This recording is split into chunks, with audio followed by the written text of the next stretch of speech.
Hi everyone, today in this video I'll show you how you can transfer or copy files from one drive to another using command prompt. For demonstration, I'll be copying this test folder to a different drive.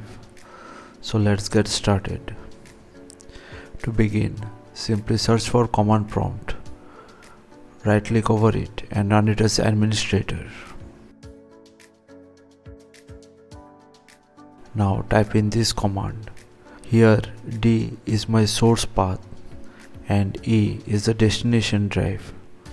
So you need to type the same command and hit enter to begin the copying process.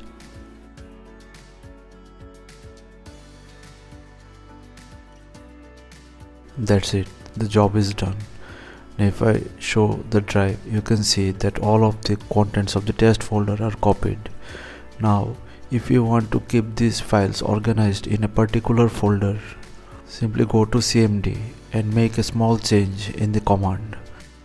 Type the command you see in the screen and at the end of the destination drive after the backslash, give the folder a particular name.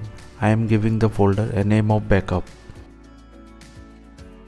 As you can see, the backup folder is created and all the contents will be copied in this folder now. That's it, the job is done. You can see that all the files are copied to this backup folder. So thanks for watching. Please feel free to subscribe and support the channel if you found the content helpful. Thank you.